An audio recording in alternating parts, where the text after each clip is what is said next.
सदियों से आक्रांताओं द्वारा साधारण हिंदुओं की हत्याएं व बलात्कार अकारण नहीं थे। यह एक मनोवैज्ञानिक चाल थी, समाज में भय व्याप्त करने की। भय जिसे उर्दू में दहशत भी कहते हैं। नमस्कार करते हुए हैरम स्टूडियो में मैं बहुत प्रसन्नता से अपना सौभाग्य मानते हुए ये जो पुस्तक आप मेरे पीछे देख रहे हैं, महाराणास अ 1000 ईयर वॉर फॉर धर्मा, तो धर्म के लिए जो युद्ध होते हैं उनके बारे में जब हम पढ़ते हैं तो सिर्फ आध्यात्मिक दृष्टिकोण से हम उनके बारे में पढ़ते रहें। और धर्म युद्ध सचमुच योद्धाओं द्वारा वीर गति को प्राप्त हुए, बहुत अधिक संख्या में वीरता, शौर्यता, इस सबको हमने धर्म के साथ जोड़कर कम देखा होगा। पर इतिहास को समझने समझाने की दृष्टि से एक आधुनिक ऋषि के रूप में हमारे सामने जो आए हैं ओमेंद्र रत्नू जी, मैं सबसे पहले तो उनका स्वागत सौभाग्य के साथ करूं। बहुत धन्यवाद आपका ओमेंद्र जी।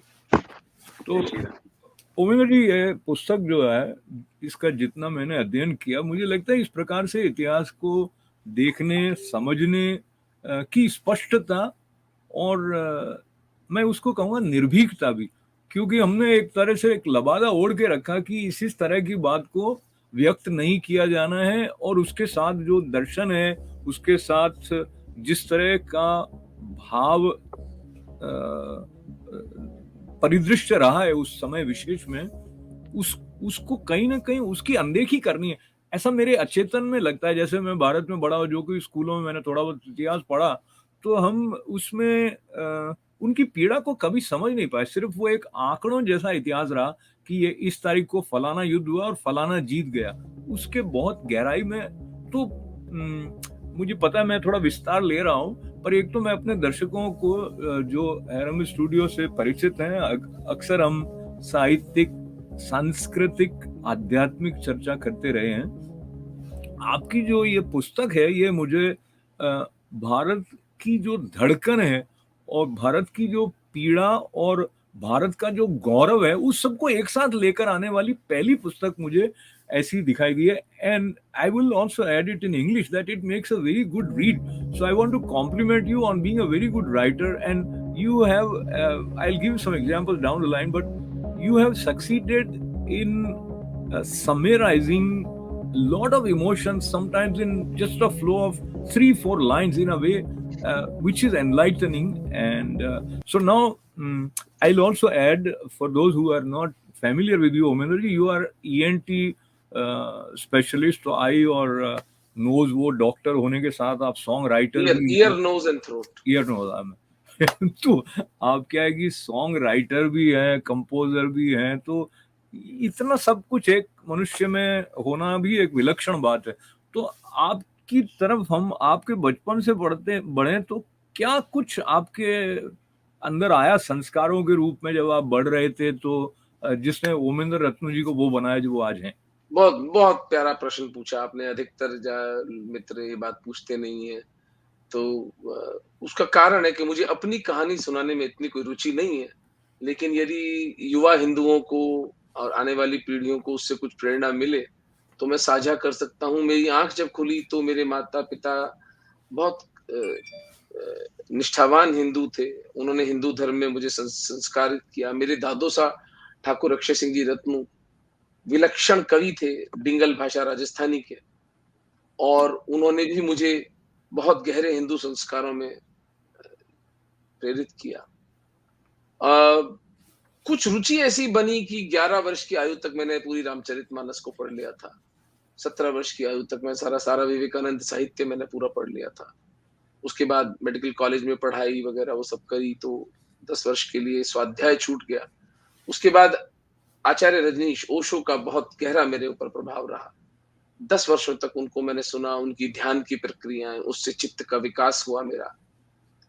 और उसके बाद एक ही प्रेरणा हुई कि जो कुछ भी ज्ञान सनातन हिंदू धर्म को पढ़कर मिला है, और जो संपन्नता, सफलता मुझे हिंदू समाज ने दी है, जो धन अर्जित किया है, जो यश अर्जित किया है, उसको समाज को पुनः लौटाने का समय आ गया है। तो पाकिस्तानी विस्थापित हिंदुओं के लिए एक संस्था का गठन किया, और हमने अब तक पाकिस्तान से 10,000 हिंदुओं, सिखों को बाहर निकाला है।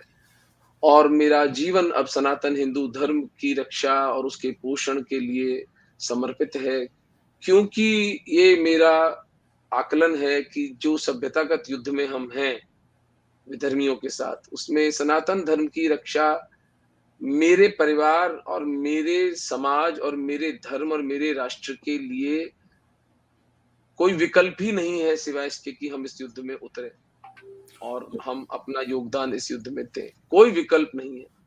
तो इस पुस्तक की अवधारणा 2 वर्ष पहले हुई और यूँ हुई कि मुझे क्षमा करें, मैं पुस्तक बनाने से पहले थोड़ा और जो अभी एक संदर्भ आया आपने पाकिस्तान से विस्थापित हुए हिंदुओं के बारे में, तो निमित्त उसका नाम भी एनजीओ आपने बनाया, एक निमित्त एकम।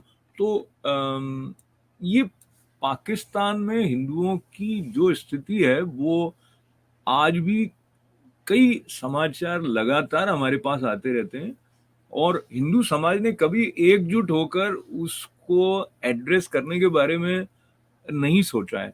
एक तो बात मैं वो जोड़ना चाहता हूँ, आपने कहा कि अपने राष्ट्र के लिए, संस्कृति के लिए, मुझे लगता है ये मानवता के लिए भी आवश्यक है, क्योंकि और कोई ऐसा स्वर है नहीं जो सबको अपनाकर चलने की दृष्टि देता हो।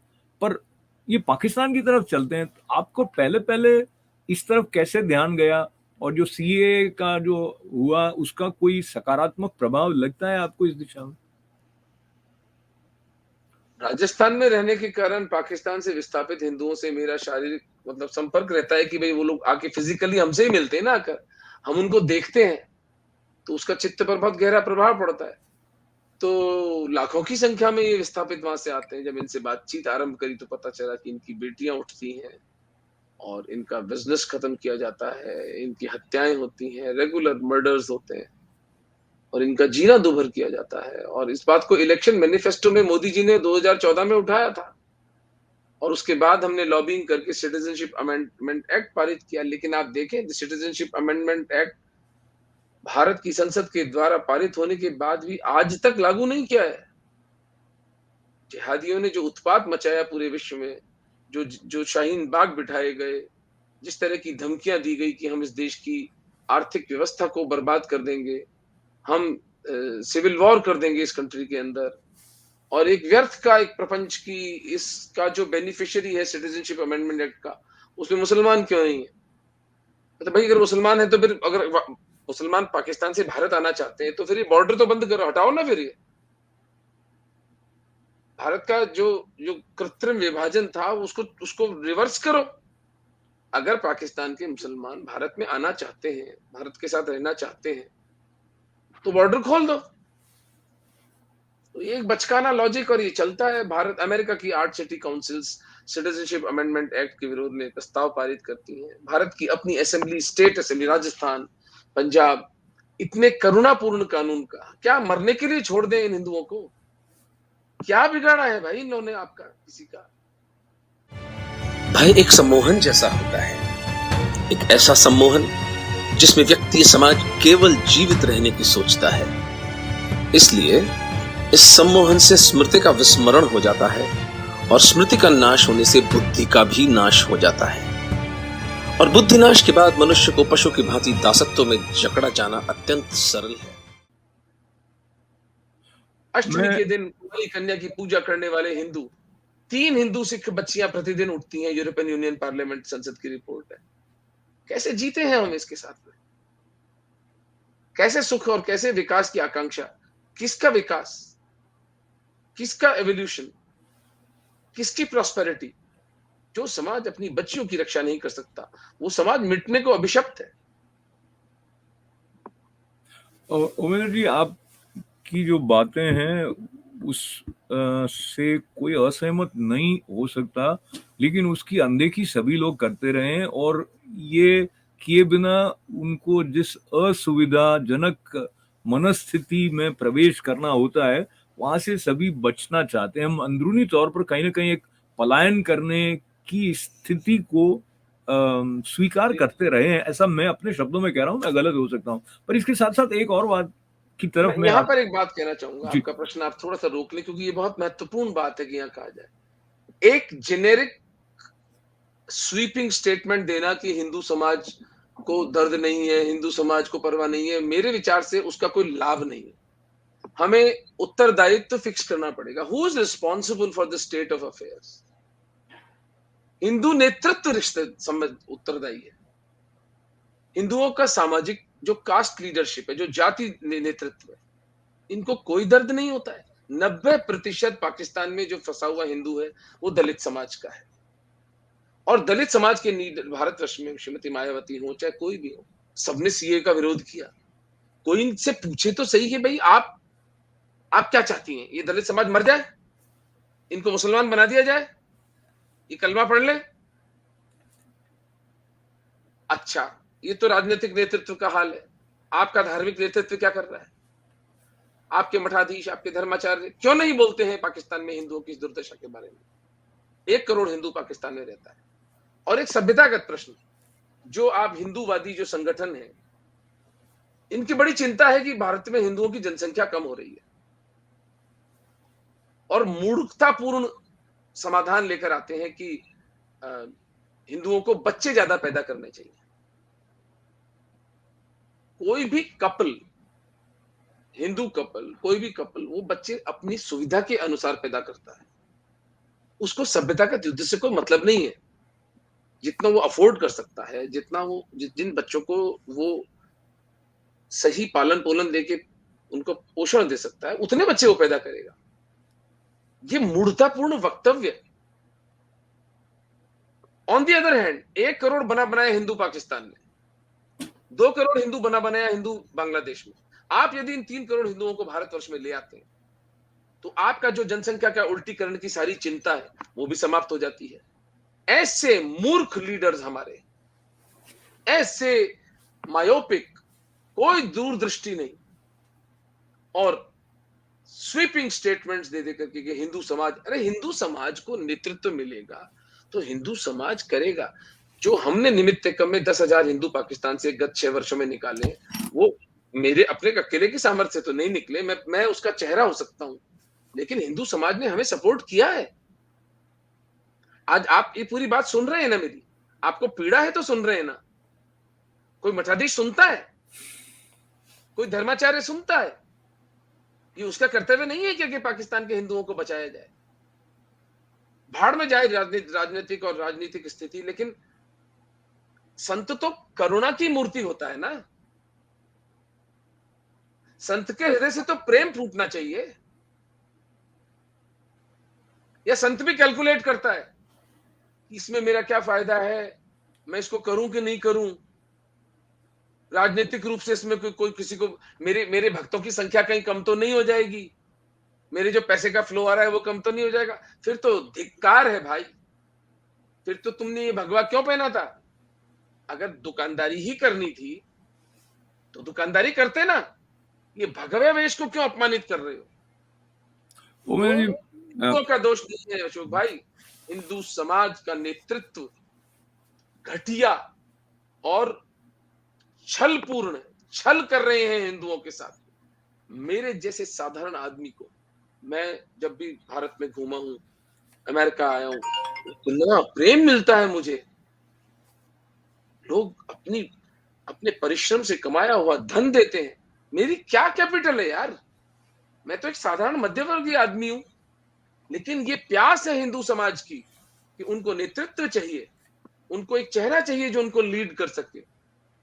इसलिए मध्यम वर्ग को अपनी कंफर्ट जोन से निकल के बाहर आना पड़ेगा। मेरे जैसे हजारों उमेंद्र रत्नू खड़े हों, तब समाज बचेगा। दहशत का सम्मोहन केवल एक उच्चतर सत्ता के आह्वान से ही तोड़ा जा सकता है, और वह सत्ता है दासता के विरोध में आत्मोत्सर्ग का संकल्प।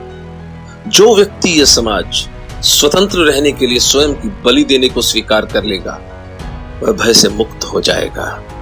उसकी चेतना भौतिक जगत के नियमों का अतिक्रमण करके मुक्त हो जाएगी।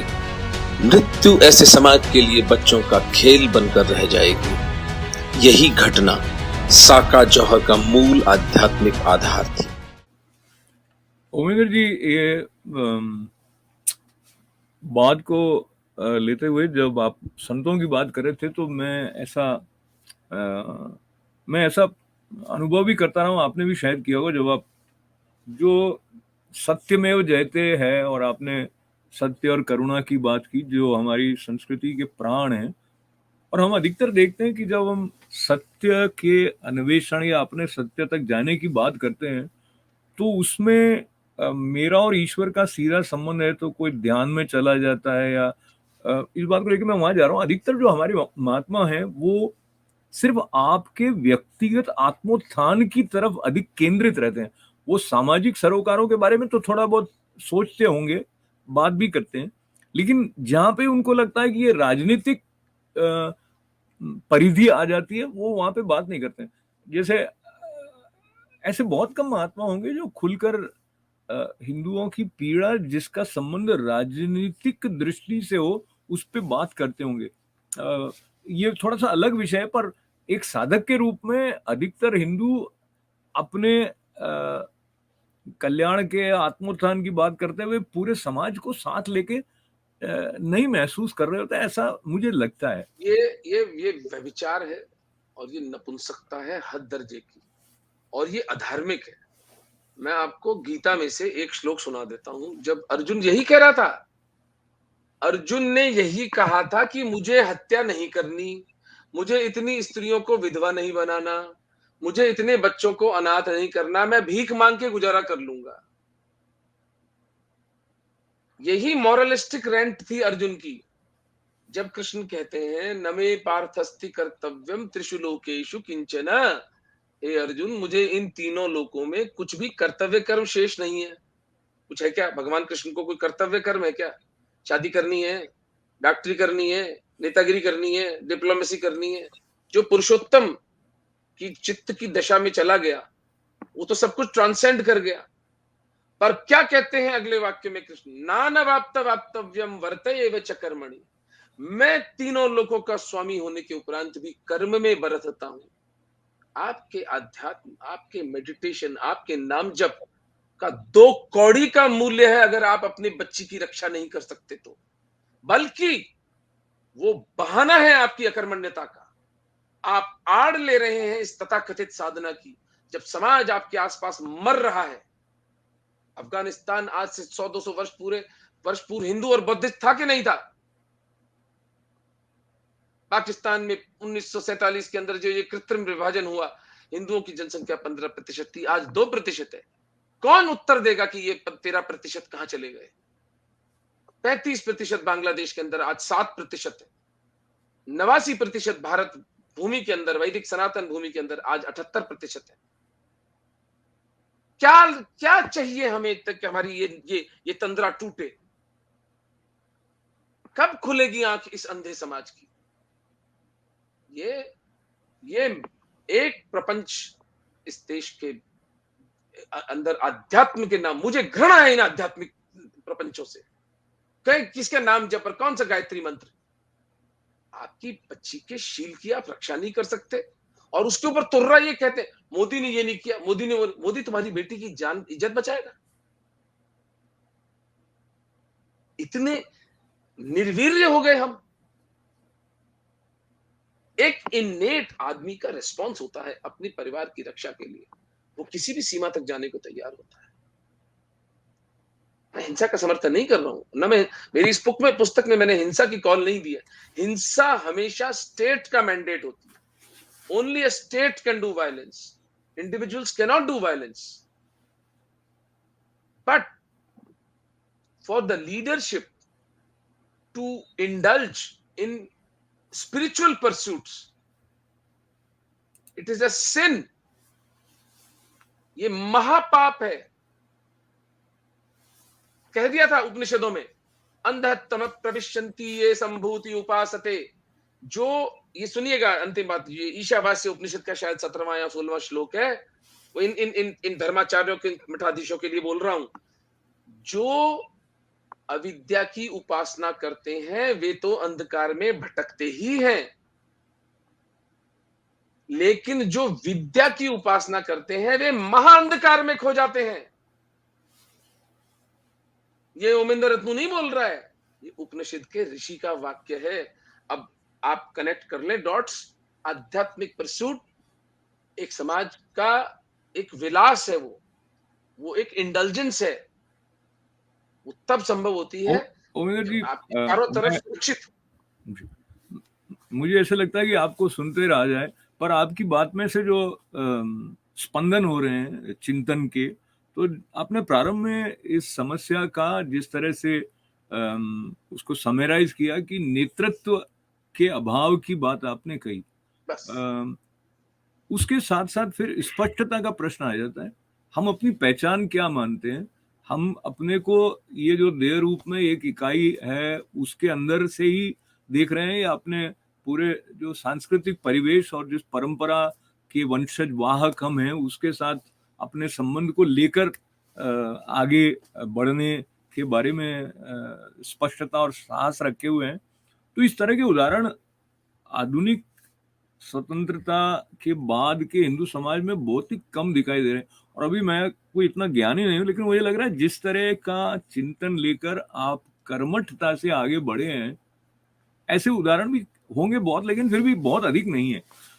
इसका क्या कारण माना जा सकता है? उस प्रश्न की तरफ नहीं जाते हुए मैं, आप जो व्यावहारिक रूप से निमित्त, जो आपका एनजीओ है उसका नाम निमित्त एकम।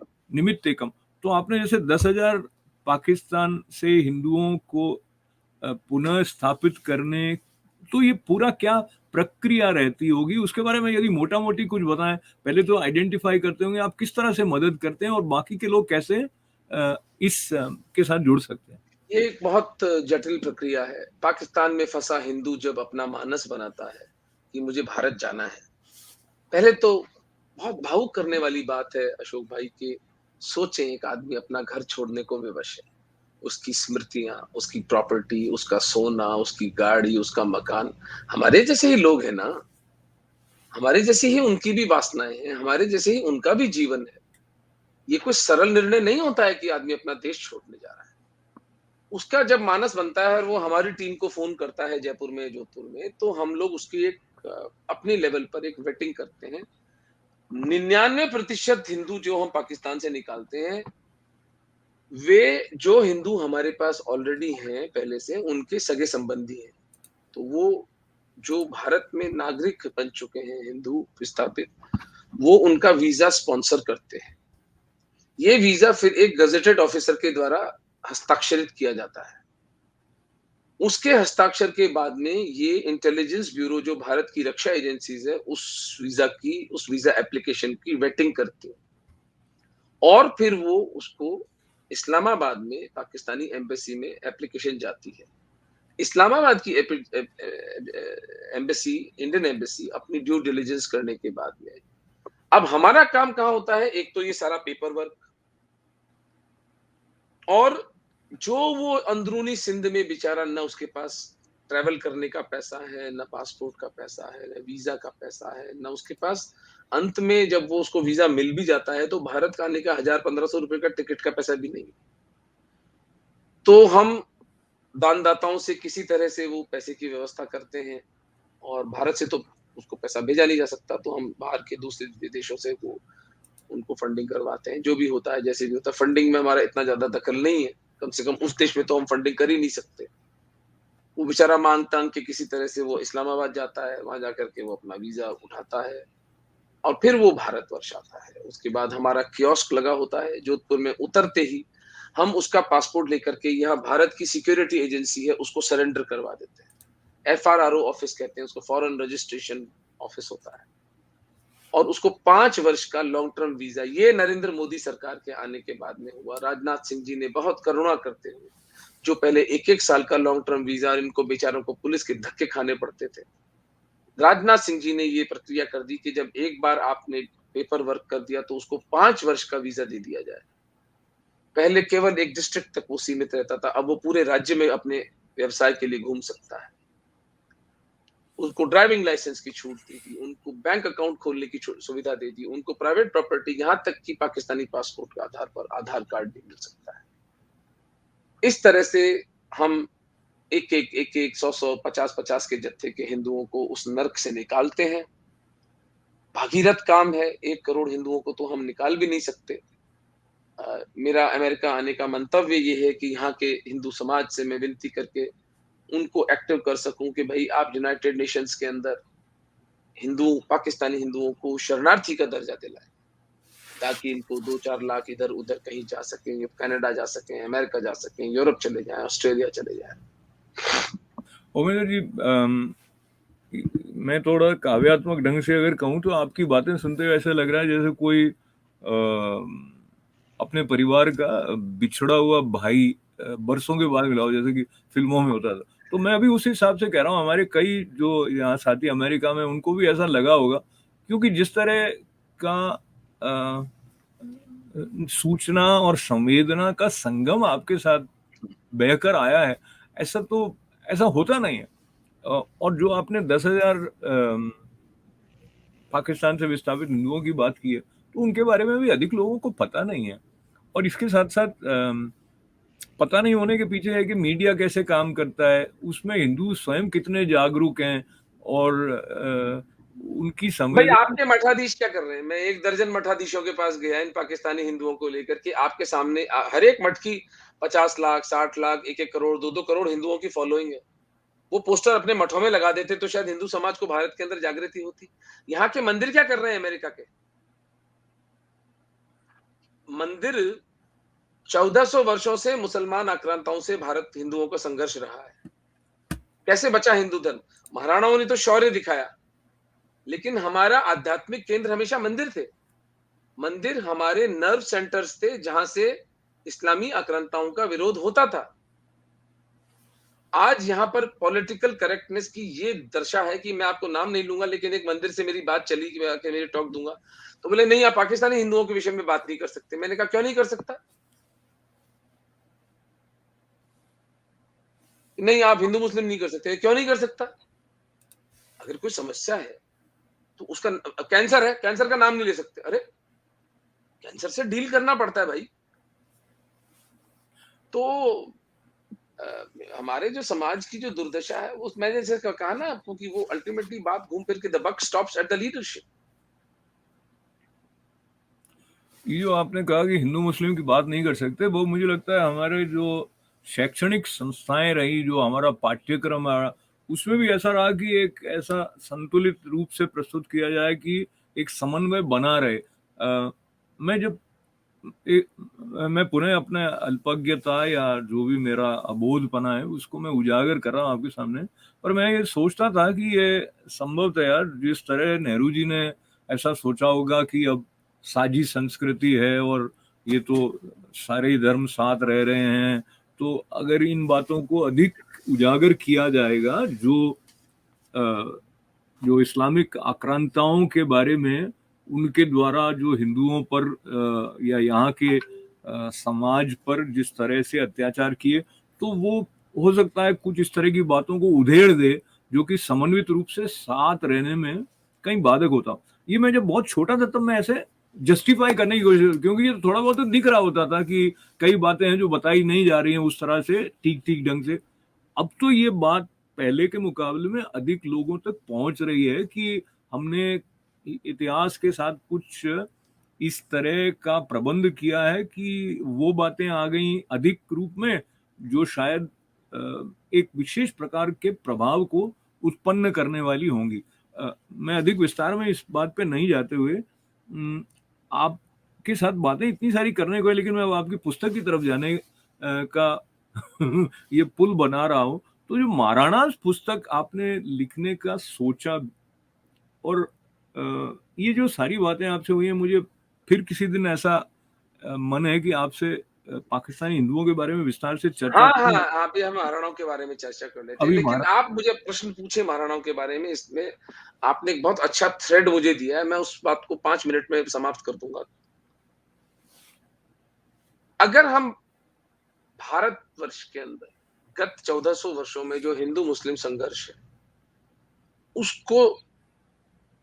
उसको नाम देने का प्रयास करें तो क्या नाम आते हैं? 3 नाम कौन से आते हैं आपके चित्त में इमीडिएटली बताइए? महाराणा प्रताप, छत्रपति शिवाजी महाराज, गुरु गोविंद सिंह जी महाराज। ये 3 हिंदू राजा, नेता, गुरु हमारे मुसलमानों से लड़े। इसके अतिरिक्त पृथ्वीराज चौहान, हद से ज्यादा आपको पृथ्वीराज चौहान का नाम याद है। पृथ्वीराज चौहान होते हैं 1192 यानी लगभग 12वीं शताब्दी के अंत तक। भारत पर पहला इस्लामी आक्रमण कब होता है? 712 ईस्वी मोहम्मद बिन कासिम। क्या एक समाज के रूप में हमें ये बोध है कि 7वीं 8वीं शताब्दी से लेके 12वीं तक 8, 9, 10, 11, 12 500 वर्ष का अरब इस्लाम जो भारत में पराजित हुआ, वो कितना बड़ा डार्क स्पॉट है इस देश के चित्त में। एक आम हिंदू को तो भूल जाइए आप, उसको तो छोड़ दीजिए, वो तो ईएमआई में लगा हुआ है। जो तथाकथित हिंदू एकेडमिक है, जो तथाकथित हिंदू जर्नलिस्ट है, हिंदू ओपिनियन मेकर है, हिंदू थॉट लीडर है, आप, मेरी चुनौती है, आप 8वीं शताब्दी से लेके 12वीं शताब्दी के बीच में इस देश में क्या घटा, उसका कोई क्यों पूछ डाला गया वो? क्योंकि वो लेफ्टिस्ट नैरेटिव को सूट नहीं करता। जिस अरब इस्लाम ने 17 साल में ईरान बना दिया पर्शिया का, 13 साल में मेसोपोटामिया का इराक बना दिया, 1 वर्ष में सूर्या को सीरिया बना दिया, वो 1400 साल में भारतवर्ष में हिंदुओं को मुसलमान नहीं बना पाया।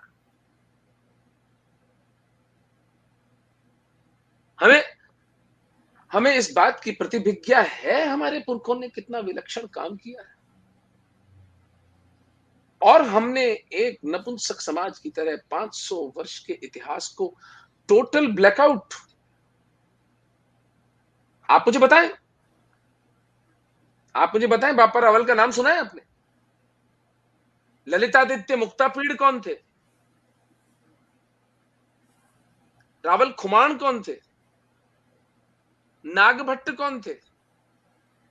जय भट्ट, पुलकेशी राजा, शाहिया डायनेस्टी, आनंदपाल, आनंदपाल, जयपाल, भीमपाल, चालुक्य राजा, मूल राजा। आंख खुलती है 1192 में पृथ्वीराज चौहान की हत्या जब होती है, दूसरे तराई के युद्ध के बाद मोहम्मद गौरी जब उनकी हत्या करता है, तब हिंदुओं की आंख खुलती है कि अच्छा, 500 वर्ष के कालखंड का इतिहास व्हाइट वॉश, और उसके बाद झूठ गढ़े गए दिल्ली सल्तनत, जबकि कोई सल्तनत नहीं थी। मैंने इस पुस्तक में उस बात को टच किया है, मैं तो इस पर एक अलग से पुस्तक लिखूंगा, द लाई कॉल्ड दिल्ली सल्तनत। इस तथाकथित दिल्ली सल्तनत का एक उदाहरण देकर के बात समाप्त करता हूं। इस तथाकथित दिल्ली सल्तनत के 5 सुल्तानों को मेवाड़ के महाराणाओं ने अपने यहां पर कैद करके रखा था। इन महाराणाओं के, मेवाड़ के महाराणाओं का नाम नहीं पता।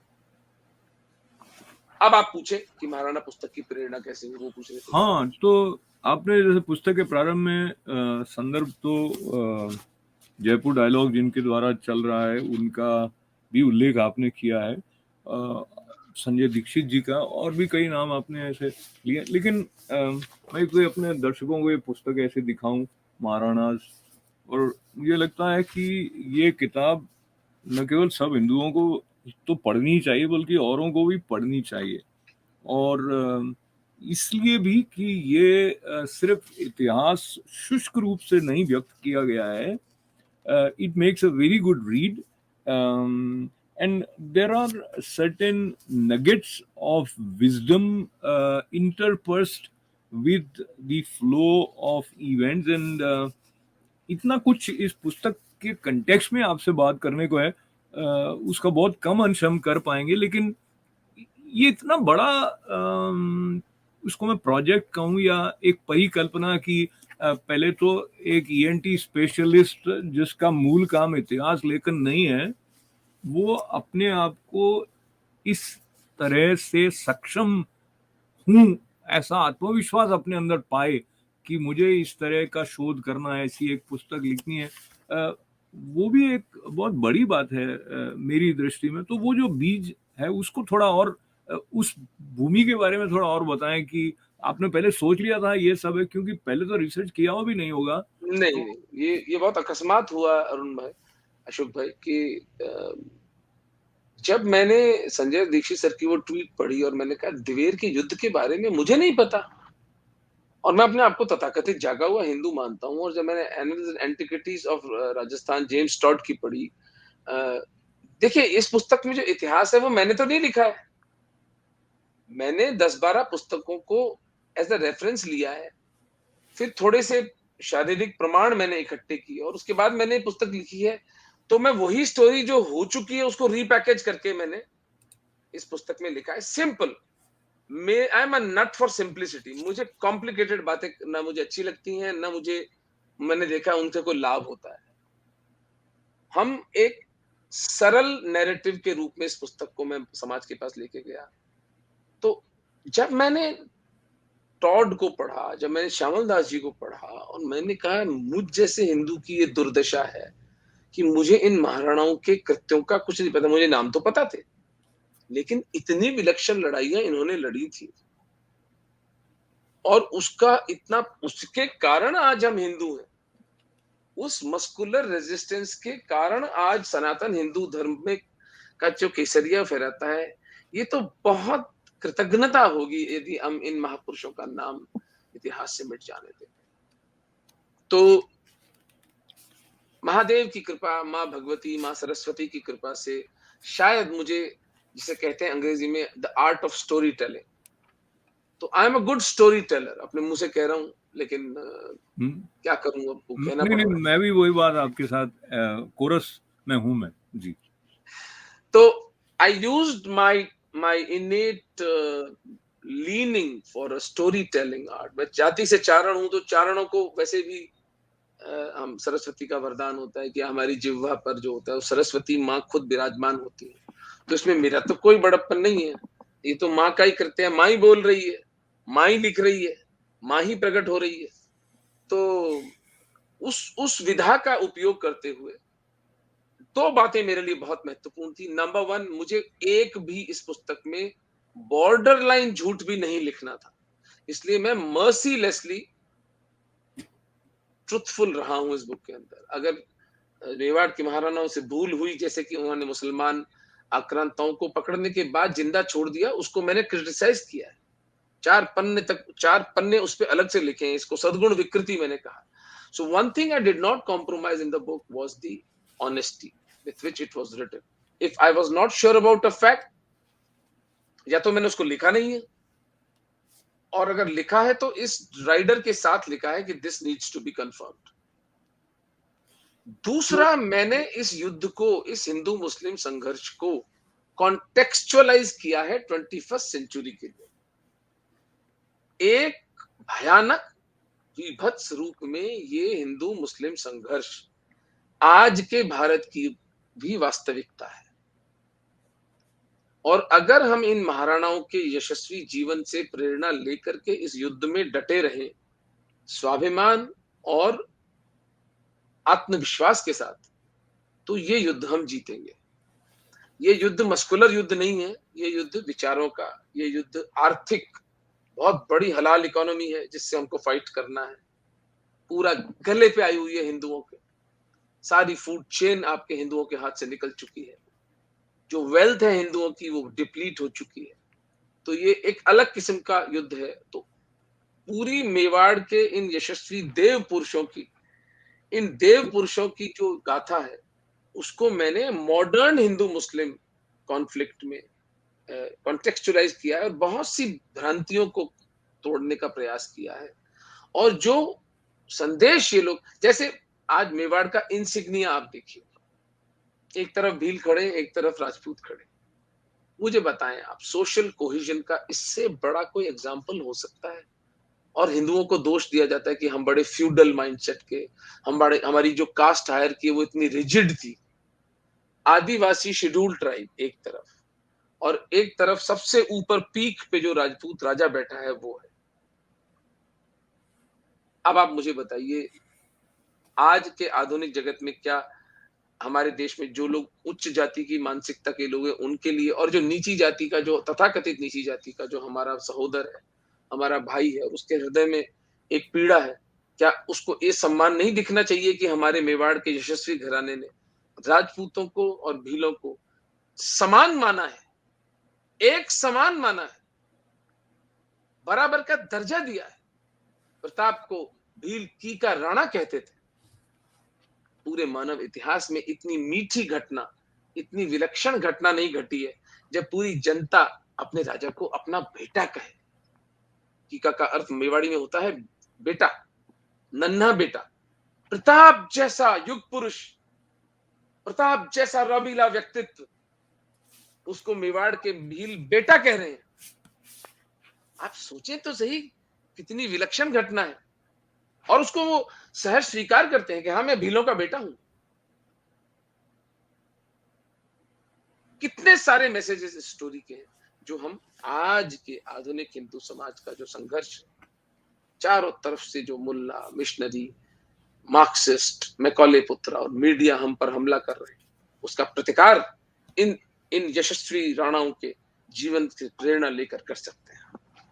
उमेंद्र जी, आप जो जिस तरह से देख रहे हैं उस तरह से स्थिति की पहचान करने से भी लोग कतराते हैं, और अगर दिख भी रहा हो तो उसको अनदेखा करना उन्हें लगता है कि उनका कर्तव्य है, और ऐसा होकर वो अपने सांप्रदायिक होने का प्रमाण पत्र अपने लिए भी लिख रहे होते हैं, औरों के सामने भी प्रस्तुत कर रहे होते हैं। मैं आपकी पुस्तक से कुछ पंक्तियां जो आपने प्रारंभ में इसके बारे में कहा है, इसके उद्देश्य के बारे में आपने कहा कि this book is an attempt at dismantling the white lies वोन around 1400 years of Hindu-Muslim conflict in the subcontinent and rekindling the self-respect and honor of the Hindus on this globe as we look back at the amazing stories of these great Maharanas. मैं आपके साथ ये सोचना चाहता हूँ कि हिंदू अपने सम्मान के बारे में, अपने आत्मसम्मान के बारे में सोचते हो, ऐसा आपको लगता है क्या? क्योंकि बाकी क्या मुझे पता नहीं।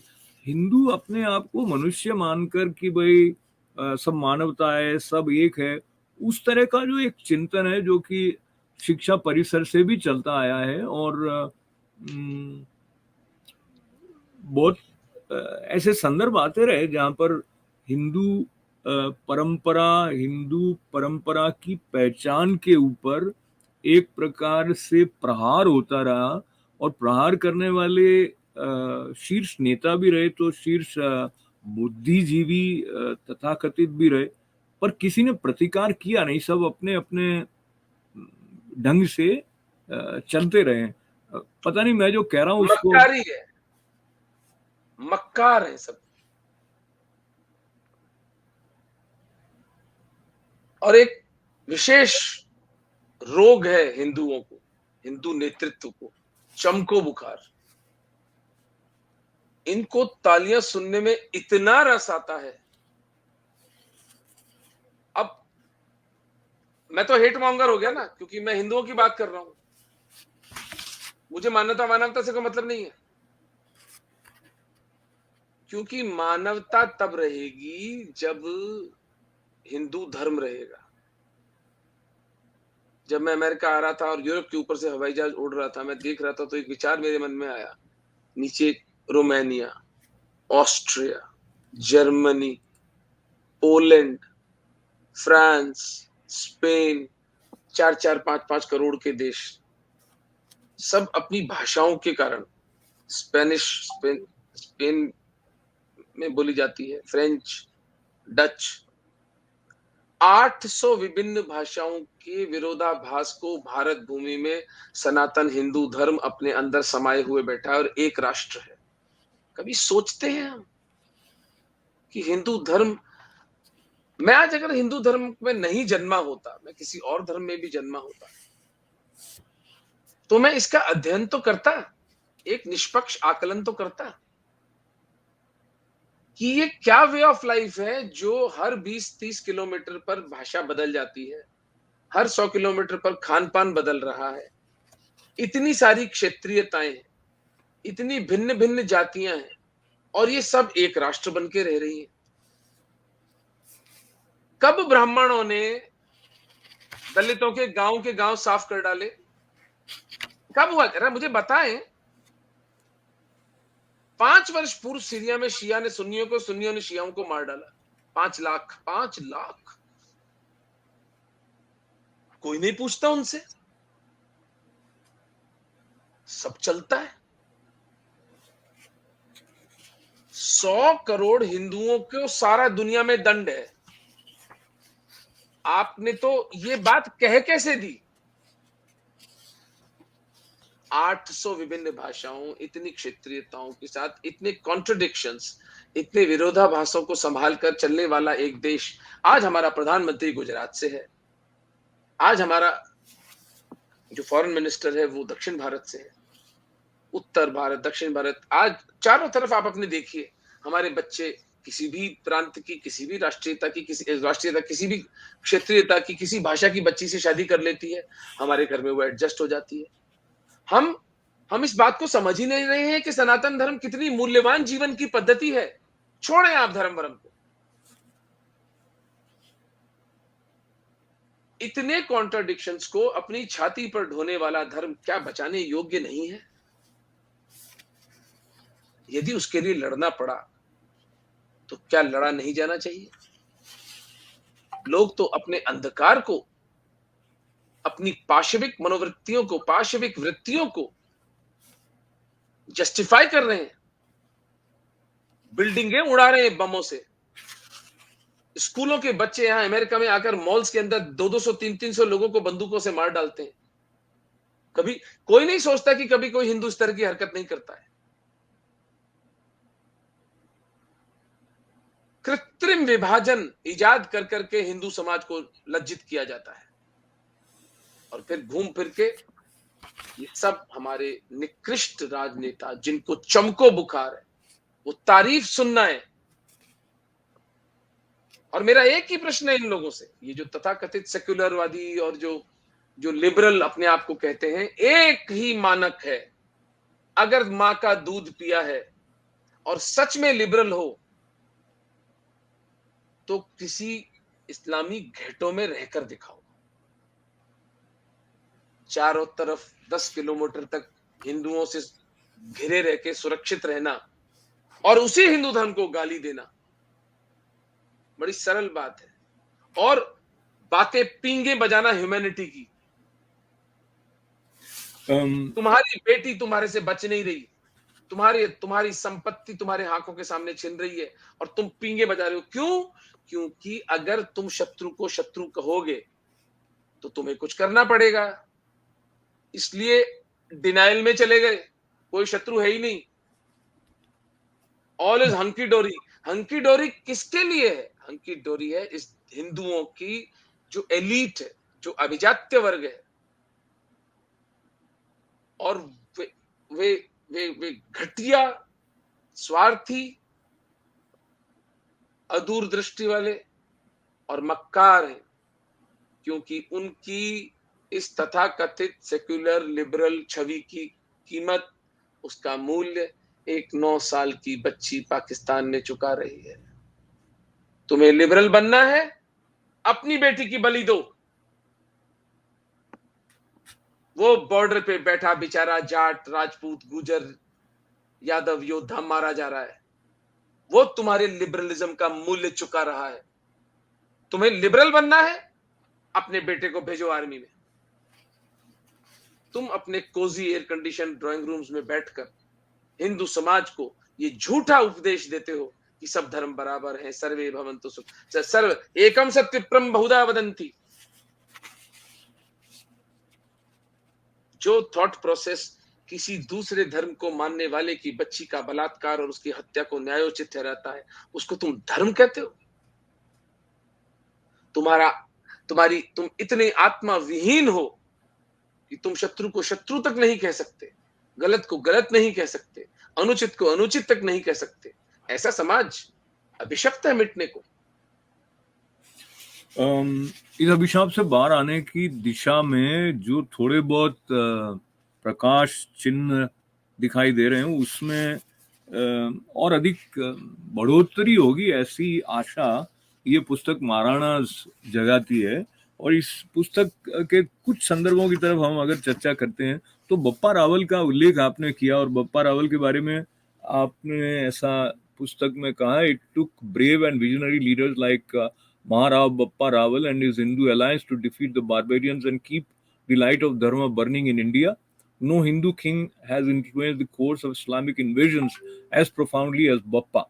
If Bappa Rawal could do it 1400 years ago, what stops us from fighting for the sake of Dharma when we are so well equipped today? That is the question to which every Hindu must find an answer to. और आप उस उत्तर की तरफ जाने के लिए प्रेरित भी कर रहे हैं और आप उससे जूझ भी रहे हैं.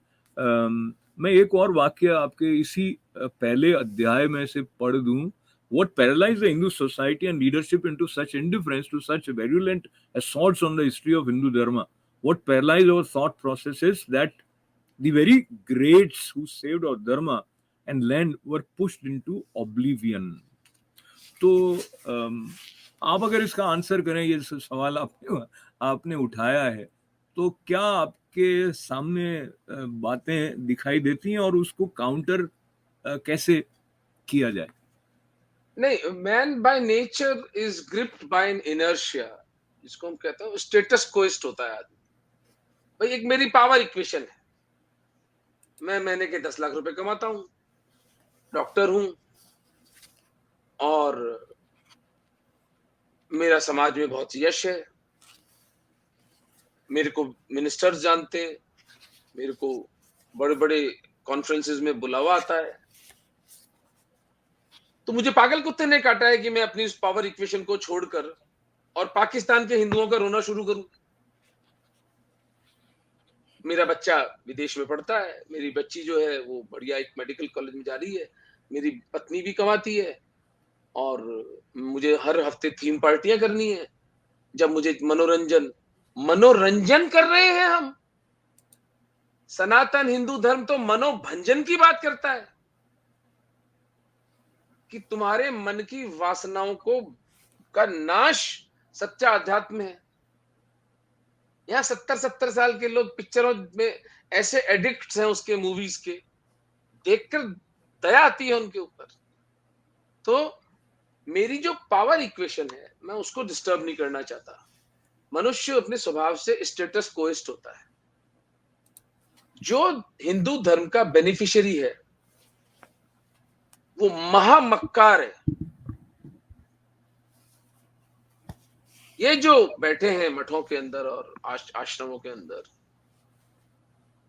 2-3-4 को छोड़ दें, एक मेरा बहुत श्रद्धा, मेरा परम आदरणीय साध्वी ऋतंबरा जो है वो दीदी माँ से, वो मतलब वो कितना अनाथों के लिए काम करती हैं. ऐसी महादेवी अगर सनातन धर्म की रक्षा में ऐसी 100 हो जाएं, तो भाई साहब मैं दुकान बंद करके घर बैठ जाऊं, फिर मेरे को अशोक जी को इंटरव्यू देने की कोई आवश्यकता नहीं. तो ओमेंद्र जी, आपको पता भी होगा शायद, साध्वी ऋतंबरा जी की अमेरिका यात्रा को लेकर बहुत लोगों ने उसका विरोध और उनका जो एक छवि प्रस्तुत किया है, उन्होंने यहाँ के राजनेताओं को भी लिखा है, मीडिया को भी लिख रहे हैं कि ये घृणा फैलाने का कार्य करती रहे इत्यादि. तो ये स्वाभाविक है, ऐसा होना होगा. क्योंकि आपने उनका उल्लेख किया तो मुझे भी आया कि किससे डर रहे हैं.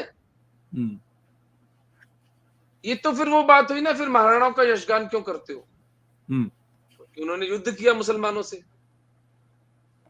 तो एक हमारा हिस्सा ऐसा है जो इस बात पर बड़ा महाराणाओं का सम्मान करता है कि यार हम लड़े. तो आज जो योद्धा लड़ना चाहते हैं, और आज की लड़ाई कोई ये तो है नहीं कि आज तलवारों में लड़ाई होगी, अब तो विचारों की लड़ाई है. विचारों की लड़ाई को अगर कोई योद्धा लड़ना चाहता है तो उसका मांस नोचने खुद हिंदुओं के नेता पहुंच जाते हैं. हेटमोंगर. तो मैंने आपको कहा ना, जो हिंदू धर्म के बेनिफिशियरीज हैं, वो शब्द मैं काम में नहीं लेना चाहता आपके सामने, वो क्या है. और वो उनका स्वार्थ इसमें सिद्ध होता है कि वो ये आपको और मुझे समझाएं, अरे कुछ नहीं है, आराम से रहो। 5000 साल से हिंदू धर्म चल रहा है ना। जब 5000 साल में नहीं मिटा तो अब क्यों मिटेगा? ये कोई तर्क है? ये ऐसी अम, बात है कि एक आदमी 80 साल का हो और उसे कैंसर हो जाए तो उसका डॉक्टर कहे 80 साल तो जिए हो ना, आगे भी जियोगे। कितना बचकाना तर्क है और झूठ है। जहां हिंदू धर्म का विस्तार इंडोनेशिया से लेकर ईरान तक था, आज आप सिकुड़ के इस त्रिकोण में रह गए हैं, इस पेनिनसुला में, और वो जहां भी पर आप हिंदू गर्दनें कट रही हैं। और वो भी आप राष्ट्र के रूप में हिंदू राष्ट्र हैं, इस पर बहुत बड़े बड़े प्रश्न चिन्ह हैं। नहीं नहीं, प्रश्न चिन्ह क्या है? कोई प्रश्न चिन्ह नहीं है। कोई हिंदू राष्ट्र नहीं है। है नहीं अब जी। इसमें क्या प्रश्न चिन्ह है? इस्लाम का किला मिल गया इनको पाकिस्तान में, वहां से सतत भारत पर आक्रमण होता है, हिंदुओं का सफाया चल रहा है। भारत में 250 हिंदुओं की हत्या हो चुकी है मोदी जी जब से प्राइम मिनिस्टर बने, लिंचिंग के द्वारा। तो ये जो मक्कार बेनिफिशियरीज हैं हिंदू धर्म के, ये अपनी पावर इक्वेशन, अपने मठों को, अपने पॉलिटिकल कैपिटल को, अपनी अपनी जातियों को, यादवों को पकड़ रखा है, कुर्मियों को पकड़ रखा है, जाटों को पकड़ रखा है, कोई वहां द्रविड़ वहां पकड़ के बैठा है, अपने अपने अपने एक उसका एक अपना एक उसका एक समूह है जिसको उसने स्पेल बाउंड किया हुआ है, उसके ऊपर वो अपनी लेवरेज बनाता है और उससे वो निष्ठाएं खरीदता है। ये जो सब बेनिफिशियरीज हैं, इस मकड़ जाल के अंदर एक साधारण हिंदू को पता ही नहीं है कि शत्रु क्या है। वो तो संजय दीक्षित, पुष्पेंद्र कुलश्रेष्ठ, नीरज अत्री, तुफैल चतुर्वेदी, श्रीमती मधुकेश्वर, इतने वीर साहसी लोग, अजीत भारती, बेचारों ने, इन्होंने जब सत्य बोलना शुरू किया तो कुछ 0.01% हिंदुओं में जागृति आना आरंभ हुआ है।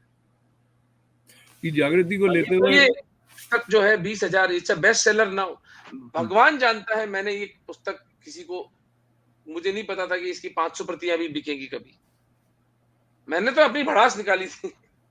अच्छा, जो आपकी भड़ास है उसमें एक सांस्कृतिक संपदा इस तरह से अनुस्यूत है उमेंद्र जी, कि वो उसका एक स्वर्णिम आभा जैसा भाव पाठक तक पहुंचता है जो उसकी चेतना को स्पर्श करता है।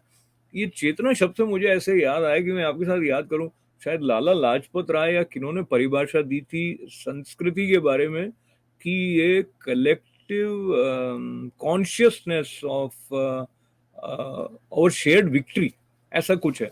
तो हमने अपनी जो साझी विजय है उसको पहचानने और स्वीकार करने से हम वंचित रह गए, इसलिए कहीं कुपोषण का शिकार हो गए सांस्कृतिक तौर पर। कहीं ना कहीं जिस धर्म की बात आप कर रहे हैं उसी के संदर्भ में मैं ये कह रहा हूँ। और ये नहीं, वो तो वो उस धर्म से मेरे को इतनी शिकायत नहीं जितना मुझे अपने हिंदुओं से शिकायत है। आप देखें 70-80 साल में हम ये जो आजादी का ये जो बन रहा है ना, ये क्या कहते हैं, अमृत अमृत महोत्सव। महोत्सव, ये छलावा है, ये व्यभिचार है हिंदुओं के साथ में। क्या मिला हिंदुओं को इस 75 साल की तथाकथित स्वतंत्रता में? एक शरिया कंप्लायंट राष्ट्र है भारत। आर्टिकल 25 से 30 भारत का संविधान का जो है वो पूर्णतः हिंदू विरोधी है।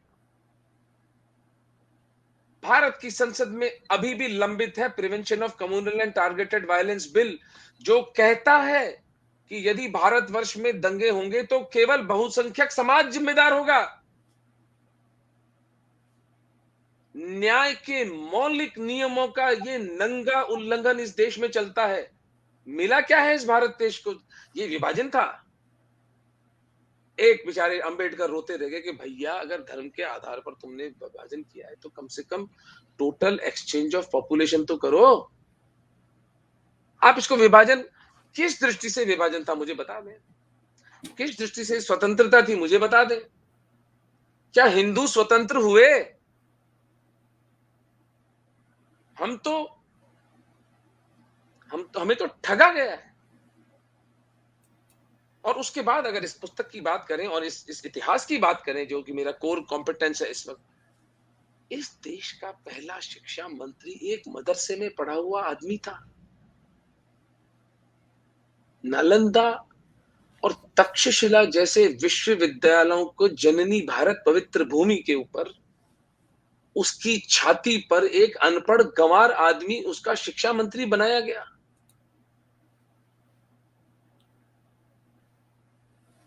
नेहरू की मूर्तियां इस देश के अंदर से उतारकर उनको जूते मारने चाहिए। और क्या कर रहा था डॉक्टर सर्वपल्ली राधाकृष्णन, डॉक्टर हमारे जो पहले राजेंद्र प्रसाद, सी Rajagopalachari, they were tremendously educated people who were there, इनको शिक्षा मंत्री बनाया जाना चाहिए था। और उसके बाद वो परिपाटी चलती है। मोहम्मद चागला, नूरुल हसन, फखरुद्दीन अली अहमद, 78 तक इस देश में 5 मुसलमान शिक्षा मंत्री हुए। अब कोई आश्चर्य है आपको कि मुसलमान आक्रांताओं का इतिहास इस देश का इतिहास बन गया, और जिन यशस्वी महाराणाओं ने उस देश को मुसलमानी आक्रमण से रक्षा की, उनका नाम तक पहुंच डाला गया।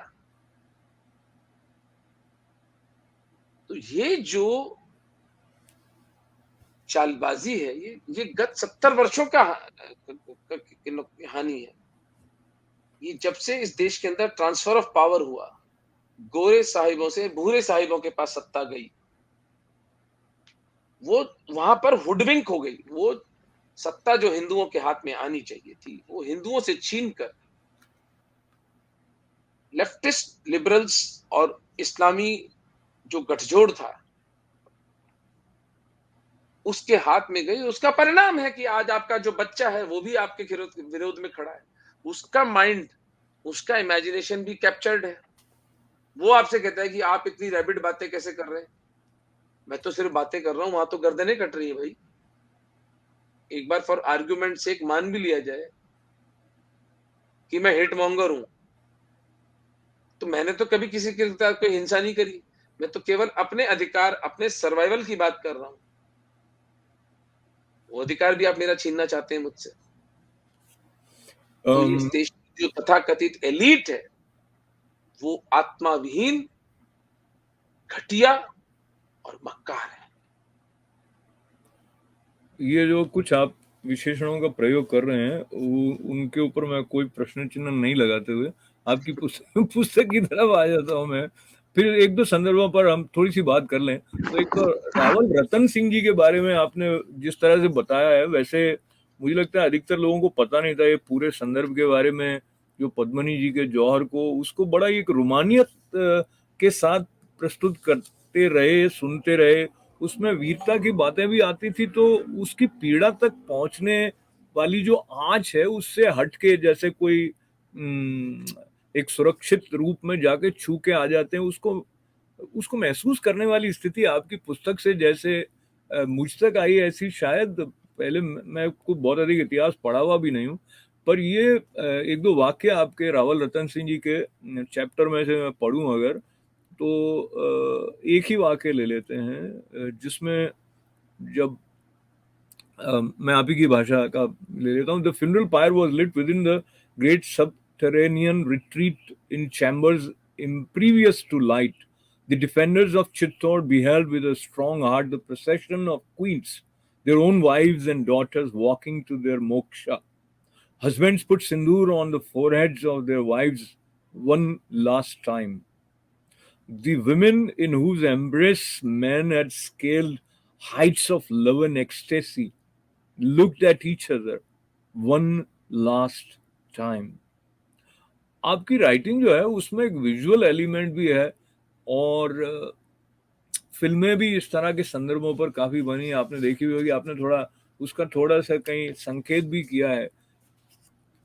आप क्या कारण मानते हैं कि जो पोर्ट्रेल हुआ हमारी इतिहास की इन प्रमुख घटनाओं का, उसमें भी कुछ घालमेल होती रही, और विशेष करके ये पद्मिनी, पद्मावती, इनके बारे में तो हाल ही में भी एक फिल्म को लेकर भी एक विवाद सा हुआ था।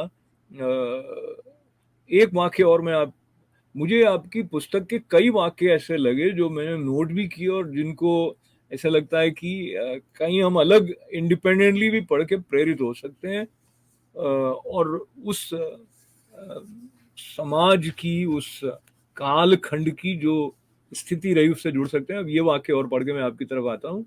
इन the lust for freedom and self respect, life, relations, compassion, love, attachment, all was rendered insignificant and meaningless. तो जो इम्पोर्टेंस फ्रीडम और सेल्फ रिस्पेक्ट की रही है, वो अम, हमने हमने उसको भुला दिया क्या? मैंने कहा आपको, हम कीड़ों की सी जिंदगी, cockroaches. The word I use for Hindu leadership is that they are cockroaches, because a cockroach has no self-respect. A cockroach merely thinks of surviving the another day, and the cockroach does not have an intelligence that to what end. जीवन किस लिए? जीवन के लिए जीवन थोड़ी होता है। जीवन का एक प्रयोजन होता है, और क्या प्रयोजन है जीवन का? धर्म की स्थापना। अगर एक समाज जिसमें धर्म की स्थापना नहीं हो सकती, वो समाज का मिट जाना अच्छा है। जहां स्त्रियों के साथ बलात्कार, जिस समाज में स्त्रियां सुरक्षित नहीं है, जिस समाज में प्राइवेट प्रॉपर्टी का सम्मान नहीं है, जिसमें वचन निभाने की परिपाटी नहीं रही, वो सोसाइटी मर जाए तो ज्यादा अच्छा है। क्योंकि उस सोसाइटी में आनंद, सुख, आध्यात्मिक प्रगति, आर्थिक प्रगति, ये कुछ नहीं हो सकता। ये कॉन्ट्रडिक्टरी है लाइफ फोर्सेस के साथ। तो जो इन लोगों का जो जो जो जो पाप इन्होंने किया, अब आप देखें कि कोई पद्मावती थी नहीं, देयर वाज ओनली महारानी पद्मिनी। अगर उनके जीवित जलने की घटना, जिसमें कि 20,000 स्त्रियों के साथ वो जीवित जल जाती हैं जौहर में, क्यों जली थी? दिमाग खराब था, पागल थे सबके सब, मजा आ रहा था जलने में। मुसलमानों से अपना शील, अपनी स्वतंत्रता व अपना धर्म बचाने के लिए इन्होंने जीवित जलना स्वीकार किया। तो अगर अब उसके ऊपर बॉलीवुड आकर के एक लेप नहीं चढ़ाएगा, तो असल जो मैसेज है उसकी नग्नता, जैसे मैंने इस पुस्तक के हिंदी टाइटल में जिसका ब्लर में, यह पुस्तक हिंदू मुस्लिम संघर्ष को उसकी नग्नता में प्रकट करती है। No sugar coating, you can not sugar coat truth. तो ये जो बॉलीवुड के जो चोर, जो ठग हैं बॉलीवुड के, नीच, और जो वामपंथ है, जो टीवी सीरियल्स बनाने वाले वामपंथी लोग हैं, इन्होंने उस पूरे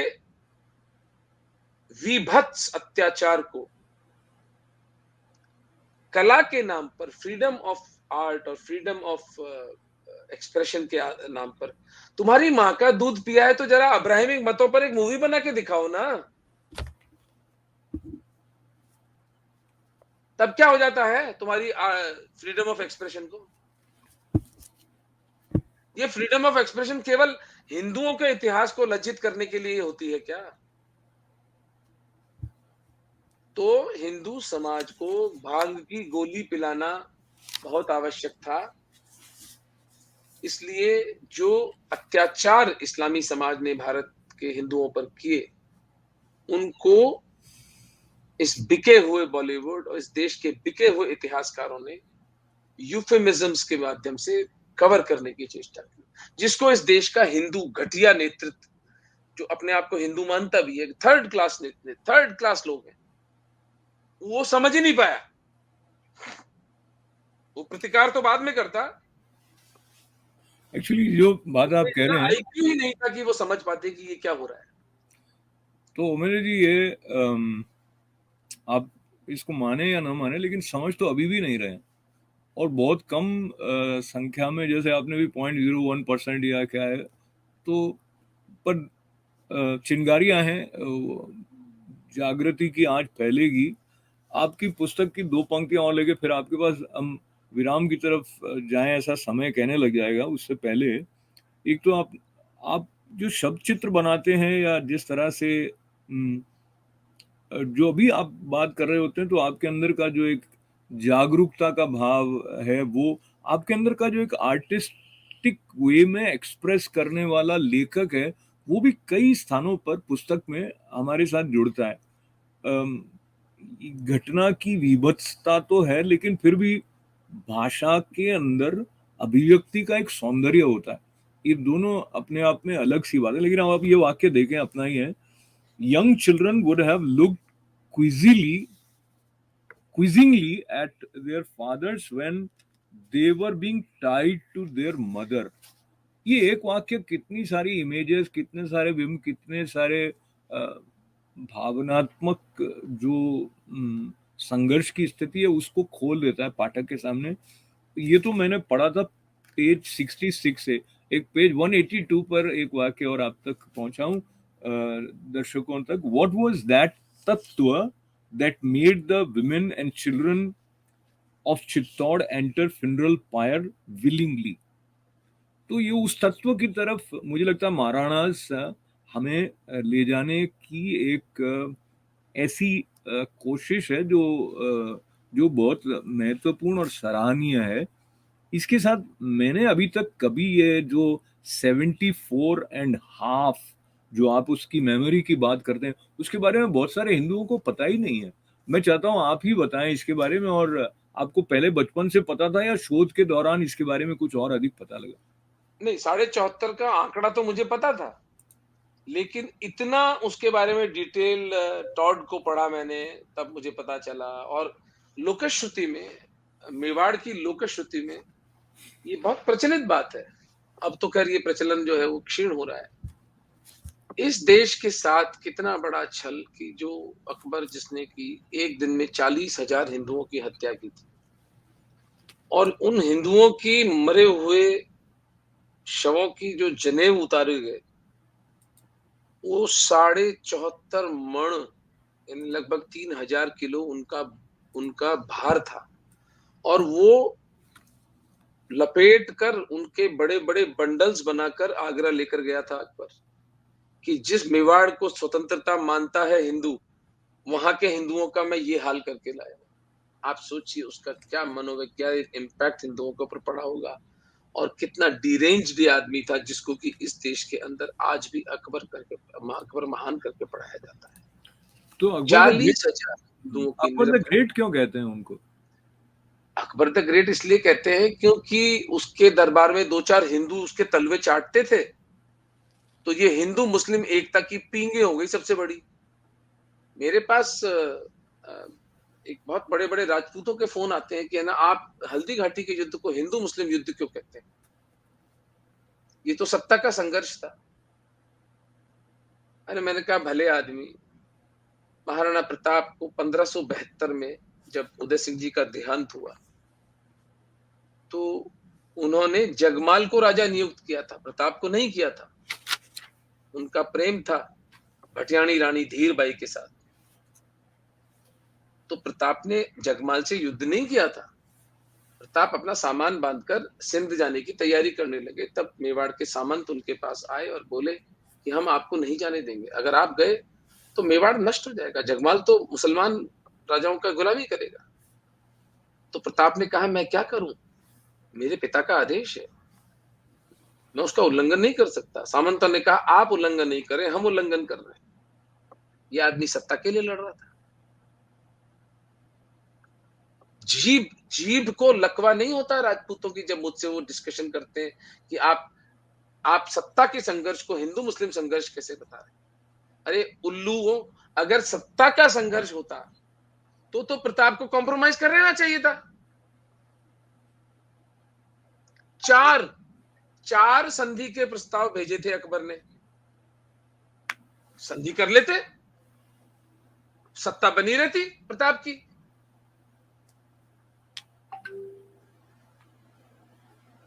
यानी अपने पुरखों का शौर्यपूर्ण निर्णय भी ये लोग ओन करने का इतना आत्मबल भी नहीं है इनके अंदर। अपनी नपुंसकता, अपनी कायरता, अपनी अकर्मण्यता को ऐसे जस्टिफाई करते ना, ये तो हिंदू मुस्लिम संघर्ष ही नहीं था, ये तो सत्ता का संघर्ष था। तो इसलिए कि अगर हिंदू मुस्लिम संघर्ष मानेंगे तो दो दो चार वामपंथी जो जो 5 स्टार होटलों में इनकी बुकिंग्स होती हैं, जो फर्स्ट क्लास एयर ट्रेवल होता है, जो जो जो 20 साल पुरानी ग्लेन लिवेट और जो विस्कियां खुलती हैं, वो जो विलासिता का जीवन है, वो सब इनसे छीन लिया जाएगा। उमेर जी, आपने बहुत महत्वपूर्ण संदर्भ प्रताप अकबर के बारे में भी, बैटल ऑफ हल्दी घाटी के बारे में भी, और जिस तरह से महाराणा अमर सिंह जी के बारे में आपने बताया, ऐसा इस पुस्तक के द्वारा जानने को मिलेगा पाठकों को भी, और मिला भी है।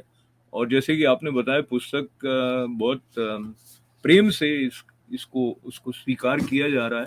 अभी जब आप अमेरिका आए और इतने स्थानों पर आप डायरेक्ट इंटरेक्ट कर रहे हैं, उसमें से कई लोग तो सिर्फ आपको सुन रहे होंगे, पर कुछ ऐसे भी होंगे जिन्होंने पुस्तक पढ़ी होगी, लेकिन उनमें एक जिज्ञासा है, और कहीं ना कहीं वो रेजोनेट करते हैं उस जगह से जहाँ से कि आप आते हैं, जो एक ईएनटी स्पेशलिस्ट को अपना बाकी के काम छोड़ के या बाकी के कामों के साथ में इतनी गहन रिसर्च के लिए ही प्रेरित नहीं करता, बल्कि ऐसी पुस्तक जो कि 398 पेज करीब, लगभग 400 पकड़ लें, तो ऐसी पुस्तक लिख देता है। और ऐसी पुस्तक है जो कि आप पढ़ना प्रारंभ करें तो आपको लगता है इसको पढ़ते जाएं और कुछ संदर्भ तो फिर से पढ़ें। तो आपने कहा कि आप चारण उस से आते हैं, तो अब मैं मेरी बात को थोड़ा लंबा इसलिए कह रहा हूँ, आप एक तो आप मुझे कहना चाहिए एक्टिविस्ट की तरह देखते हैं इस पूरे संदर्भ को, दूसरी तरफ आप अपनी परंपरा के प्रति गर्व भी रखते हैं, और तीसरी तरफ ले जा रहा हूं मैं, जो एक क्रिएटिव आर्टिस्ट होता है, चाहे वो राइटर है, चाहे सॉन्ग राइटर है, या म्यूजिशियन है, मुझे लगता है उसकी अपनी एक स्पेस होती है, और जो क्राफ्ट होता है राइटिंग का, या कोई पुस्तक किस रूप में पाठक तक पहुंचेगी, तो उसकी तरफ अलग से ध्यान देना होता है, वरना आप अपनी बढ़ास निकालेंगे लेकिन उसको लेने वाला कोई होगा नहीं। तो आपने इन सब बातों का इतना अच्छे से ध्यान रखा है, उसके लिए मैं आपको बधाई भी देना चाहता हूँ। सराहना करने के साथ साथ मैं आपके प्रति आभार भी व्यक्त करना चाहता हूँ। तो ये इस पूरे सरस्वती की कृपा, माँ सरस्वती करती है कृपा कि वो जो संतुलन है वो बिठाना पड़ता है। बहुत आपने बिल्कुल सटीक बात बोली कि यह पुस्तक केवल मेरी भड़ास की अभिव्यक्ति होके ना रह जाए, इसलिए पहला जो प्रयास है मेरा वो तथ्यात्मक था, मैं तथ्यों पर कोई समझौता नहीं किया। दूसरा, जो कहानी है उसका मूल आधार हिंदू मुस्लिम संघर्ष है, मैंने इससे एक क्षण के लिए भी मैं नहीं डिगता हूं। और तीसरा, जो कविता है, जो सौंदर्य है लिखने का, उसका मैं बहुत चतुराई से उपयोग करता हूं अपनी हिंदू मुस्लिम जो संघर्ष है उसके अंदर मेरी जो हिंदूवादी सोच है, उस हिंदूवादी सोच को परोसने का। बहुत से लोगों ने मुझे ये जरूर कहा है कि आपको इस पुस्तक में जो आपका हिंदू बायस है वो दिखता है, तो मैंने उनको ये उत्तर दिया है कि मैं दिखाना चाहता था, इसलिए दिखता है। वो आपने घोषित कर रखा है, पहले घोषित कर रखा है। मैं घोषणा कर रहा हूं, मैंने ये पुस्तक मरे हुए हिंदू समाज को जागृत करने के लिए लिखी है, और उससे भी ज्यादा, ये शब्द उचित नहीं मैंने काम में लिया, मरा हुआ नहीं कहना चाहिए। मैंने ये पुस्तक, जो हिंदू अपने अंतर मन में एक पीड़ा लिए बैठा है कि यार क्या हम वाकई 1000 साल गुलाम रहे मुसलमानों, वो राजपूत जिसके पुरखे 10-10 पीढ़ियों तक संघर्ष करते रहे, और जिसको आज नीचा दिखाया जाता है कि तुम तो हर लड़ाई हारे, तुमने आपस में कभी एकता नहीं थी, तुम तो ओपियम के एडिक्ट थे, तुम्हारी स्त्रियों को तुमने जलाया। मैं इस पुस्तक के माध्यम से उस राजपूत के कंधे पर हाथ रखकर उसे खड़ा कर रहा हूं कि उठो, जागो, देखो तुम किन विलक्षण पुरखों की संतानें हो। ये जो वामपंथ का और जिहादियों का जो मकड़ जाल है, इसको तोड़कर अपना यथोस्थान जो तुम्हारा हिंदुओं का है, जो राजपूतों का विलक्षण त्याग है, उसको ओन अप करो, उसको अपनाओ और उस आत्मविश्वास के प्लेटफॉर्म से, उस आत्मविश्वास के तल से हिंदू धर्म की रक्षा के लिए पुनः खड़े हो जाओ।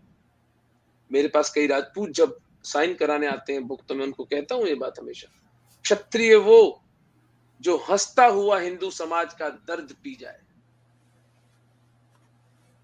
महादेव की पूजा करना मेवाड़ के जो यशस्वी महाराणा थे वो अकारण नहीं था, वो महादेव ही थे ना। जब समुद्र मंथन में विष पी गए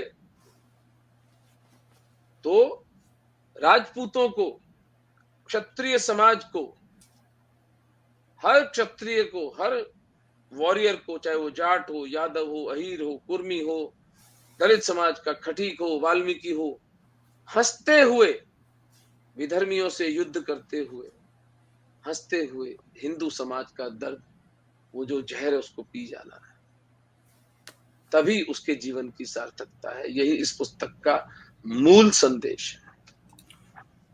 ये मूल संदेश के साथ मैं फिर से अपना प्रश्न जो है उसका एक अंश ये भी था कि यहाँ आप इतने लोगों से मिले, अमेरिका के कई शहरों में आप गए हैं, वन ऑन वन जो इंटरेक्शन होता है, तो कभी कभी कोई ऐसा पर्सपेक्टिव लोगों का सुनने को मिलता है जो आपको लगता है कि ऐसा भी सोच सकता है क्या कोई, या कोई नई बात आपको अपने इस यात्रा के दौरान अमेरिका में किसी पाठक, किसी श्रोता से सुनने को मिली हो? ये जनरल प्रतिक्रिया कैसी रही? बहुत अच्छी, मतलब 150-200 200 लोग हर शहर में आ रहे हैं, 2-2 ढाई-ढाई घंटे तक मुझे सुन रहे हैं। रात को डिनर का टाइम हो गया लेकिन कोई डिनर के लिए नहीं उठ रहा है, कोई ये नहीं कह रहा कि अब आप बोलना बंद कर दें, अब हम थक चुके हैं। तो एक तो जो अटेंशन मुझे मिल रहा है वो बहुत बहुत विनम्रता का भाव होता है, बहुत अविस्मरणीय है मेरे लिए। बहुत प्रेम, इतना प्रेम मुझे हिंदुओं समाज से मिल रहा है। दूसरा, एक सज्जन थे जो मुझे अटलांटा में मिले और उन्होंने एक पुस्तक दी मुझे कि डॉक्टर साहब आपने जो पुस्तक लिखी है, मैंने भी राजा दाहिर के ऊपर ये पुस्तक लिखी है। तो मैं देख रहा हूँ कि जो हिंदू समाज जो डरा दबा सा कर गया, मैं यार वो बेचारा मैंने भी पुस्तक के 4-5 पन्ने पढ़े, बड़ी मूल्यवान पुस्तक है। मैंने तो राजा दाहिर को सिर्फ 2 पन्नों का उल्लेख किया, उन्होंने पूरी पुस्तक लिखी हुई है। तो और जो हमारा हिंदू समाज है जिसके अंदर जो लोग सत्य बोलने में थोड़ा झिझकते हैं कि उन्हें लगता है कि नहीं मुझे पॉलिटिकली करेक्ट होना चाहिए, वो संदेश मैं अभी तक समझ पाता। बहुत बहुत लघु, बहुत सीमित है, लेकिन मुझे लगता है कि ये कैस्केड होगा और ये मूवमेंट बढ़ता जाएगा। हिंदुओं को सत्य बोलने का साहस, मैं आगे खड़ा हूं, पहली गोली मैं खाऊंगा। मेरी आयु ऐसी हो चुकी है कि मुझे अब केवल इस युद्ध में युद्ध करना है। तो मैं अपने युवाओं को प्रेरित कर रहा हूं कि आप सत्य बोले। आंध्र की काकतिया, कर्नाटक के गौड़ा, गुजरात की सोलंकी, कितने सारे राजवंश हैं जिन्होंने मुसलमानों को पराजित किया इस 1400 वर्ष के संघर्ष में। सबका इतिहास लिखा जाना चाहिए। तो ये बात मुझे नहीं पता चली कि हिंदुओं में अब एक चेतना आ रही है कि हमें भी लिखना चाहिए। और इस कड़ी में ये संदर्भ इधर से उधर आते जाते हैं। जैसे एक मैं फिर से दोहराऊं, जो 74 सही 1/2 या 74.5 कहें, वो अंक कितने रक्त के साथ जुड़ा हुआ है हिंदुओं के, इसके बारे में राजस्थान में भी अधिकांश लोगों को पता नहीं होगा। भूपेंद्र जी, इस आपकी पुस्तक के माध्यम से उस तरफ भी थोड़ी जागरूकता बढ़ेगी और ये भी कम लोगों को ध्यान होगा कि तैमूर लंग ने एक दिन में 1 लाख हिंदुओं की हत्या करना, ऐसा, और वो उसमें उनको लगता था वो सही कर रहे हैं। ये एक और बात है, वो वाली जो मानसिकता है उसको समझे बिना हमारा एक संस्कृति के रूप में आगे दूर तक बचे रहना थोड़ा प्रश्न चिन्ह उस पर लग जाएगा। इसलिए भी ये पुस्तक महत्वपूर्ण है, क्योंकि ये उस तरह से झकझोरती है कि आप अलग ढंग से देखने और दिखाने के बारे में सोचने को बाध्य हो जाते हैं। विवश हो जाते, जी। सोचना पड़ेगा आपको, क्योंकि जो घटा है इतिहास में उसको तो आप नहीं नकार सकते ना। और आपने ये भी कहा कि the past is never dead, तो ये बड़ी सॉलिड बात है। और हम मान लेते हैं कि वो तो चला गया, जो चला गया उसे भूल जा। पर भूलते भूलते जैसे तैमूर लंग की बात आई तो फिर ये आ जाता है कि किसी बॉलीवुड कपल ने अपने पुत्र का नाम तैमूर रखा, तो उस पर चर्चा होती है। पहले नहीं होती थी, आपत्तियां नहीं होती थी। इससे अधिक निकृष्ट बात कोई नहीं हो सकती। और ऐसे लोगों को समाज से निकालकर अंडमान एंड निकोबार द्वीप के किसी एक कोने पर ले जाकर छोड़ देना चाहिए। निर्दोष हिंदुओं के हत्यारे समाज व्यक्ति को जो अपने बच्चों का नाम दे, वो दिखाता है कि वो व्यक्ति एक सभ्य समाज में रहने का योग्य नहीं है। वो चाहे अपने अज्ञान के कारण, चाहे अपने इंटेंशन, अपनी मंतव्य के कारण। अंडमान एंड निकोबार द्वीप का जो अंतिम टापू है उस पे छोड़ देना चाहिए उसको, तैमूर के साथ इस कपल को। एकदम चलते चलते मैं एक बात और, मुझे वो संदर्भ जहाँ उनका नाम माँ बी से शुरू होता है, मुझे ठीक से याद नहीं आएगा, जिन्होंने हमीर को बताया कि उनके बरवड़ी देवी, फिर से कहें, बरवड़ी देवी, माता बरवड़ी बरवड़ी। देवी। हाँ, तो बरवड़ी देवी के बारे में भी मैंने पहले कभी सुना नहीं था। और वो जो संकेत उनकी भविष्यवाणी से हमीर को मिले, उसने भी हिंदू समाज की जो दशा और दिशा हुई उस पर बड़ा प्रभाव डाला। इसके बारे में थोड़ा और कुछ बताइए। देखिए, ये आप अपने आसपास देखिए, कोई सफल हिंदू है, कोई बिजनेसमैन है, एक पीढ़ी में उसने बहुत अच्छा धन कमाया, ज्यादा से ज्यादा एक पीढ़ी और अच्छी, उसके बाद सडनली उसकी 2 पीढ़ियां निनकम्पूप्स, बिल्कुल मूर्ख निकलेंगे। वो उस धन को गंवा भी देंगे, पता नहीं, या उसको उतना भी नहीं रख पाएंगे। यहाँ एक राज परिवार 1 सहस्त्र वर्षों तक लगातार इतना प्रतिभाशाली और इतने वीर राजाओं को उत्पन्न करता है, तो ये दैवी कृपा के बिना नहीं हो सकता था।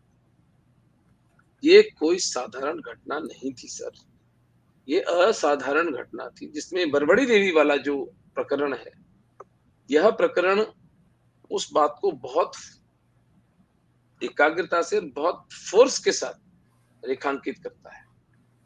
तो और ऐसी कई घटनाएं महाराणा सांगा के साथ, हमारी एक वो थी बीरी बाई, उनके पास जब वो गई कि सब गए कि मेवाड़ का अधिष्ठाता कौन होगा, उन्होंने बोला जो जो सिंह की छाल पर बैठा है वो होगा। तो ऑकल्ट मेरा इनमें बहुत ज्यादा वैसे विश्वास नहीं है, लेकिन जो घटा है वो लिखना पड़ेगा साहब।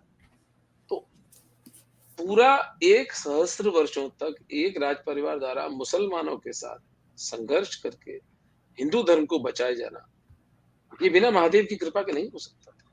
ओमेश जी, मैं समापन की तरफ जाना चाह रहा हूँ, लेकिन ये ऑकल्ट शब्द से मुझे आपकी पुस्तक में एक वो संदर्भ याद आ गया जहाँ अकबर 9.5 घंटे तक लगातार हिंदुओं के मरने की स्थिति में एक तरह की तंद्रा में जैसे है, और जो हिंदू उसके साथ जुड़ गए हैं, शायद जयपुर के राजा भगवान दास जी, भगवान दास था और टोडरमल था, दोनों थे। हाँ, तो वो जाकर ये देखते हुए कि मंदिर तोड़े जा रहे हैं और निर्दोषों की हत्या हो रही है, वो उसको फिर से सोचने के लिए कुछ कहना चाहते हैं, पर वो सुनने की स्थिति में नहीं। वो जो दृश्य जिस तरह से आपने लिखा है उसको, वो वाला आपके, मुझे लगता है कि कहीं ना कहीं आपकी स्मृति में होगा कि क्या उस वो राइटिंग प्रोसेस के समय आपके मन में क्या चल रहा था। नहीं, वो मेरी कल्पना नहीं है, वो मैंने प्रोफेसर लाल है हिस्ट्री के, उनसे मैंने उसको उद्धृत किया है। I have not written that.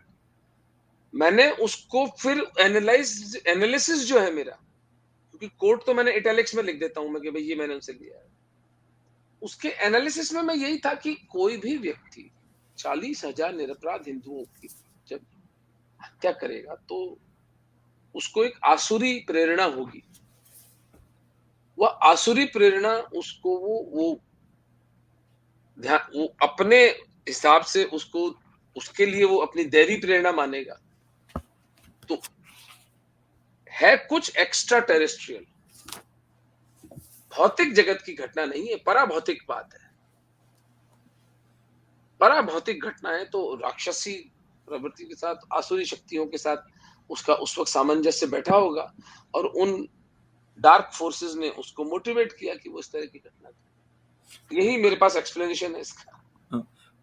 कई बार एक्सप्लेनेशन नहीं होना ही एक्सप्लेनेशन होता है जो हमें मानना पड़ता है, पर जिस तरह की स्पष्टता को लेकर एक मशाल की तरह महाराणास पुस्तक आई है, मुझे लगता है इसके बड़े दूरगामी परिणाम होने वाले हैं और उसमें विरोध वाले स्वर भी हो सकते हैं कहीं कहीं, और एकेडमिक सर्किट में इसको किस तरह से देखा जाएगा वो भी देखने वाली बात होगी आने वाले समय में।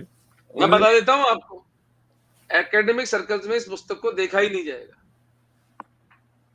They know how to kill a book. अगर देखना होता तो अब तक देख चुके होते। मैं खानवा के युद्ध को सांगा की विजय बता रहा हूं ऐतिहासिक तथ्यों के आधार पर।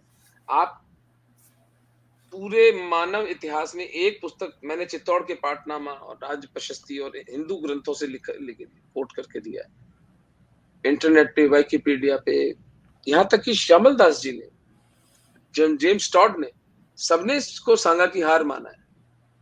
लेकिन मैं इस पूरे एस्टेब्लिश नैरेटिव को प्रश्न चिन्ह खड़ा करता हूं। देखते हैं कोई वामपंथी मुझे चुनौती देता है क्या। नमन के अलावा मैं बाकी कुछ शब्दों का प्रयोग नहीं करता। नमन यशस्वी महापुरुष, यशस्वी भव ओमेंद्र जी। थैंक यू ब्राह्मण देवता, आपका आशीर्वाद सर आंखों पर। बहुत धन्यवाद। जय श्री। चित्तौड़ के हमारे महिमाशाली पूर्वज अपने गौरवशाली जीवन तथा उससे भी अधिक गौरवशाली मृत्यु के द्वारा हमें समझा गए कि स्वतंत्रता व आत्मसम्मान जीवन से कहीं अधिक मूल्यवान है। यह पुस्तक साका जौहर को आपके लिए एक जीवंत अनुभव बना देगी, जिससे कि आप भी शौर्य के उस शिखर का दर्शन कर सकें। हर हर महादेव।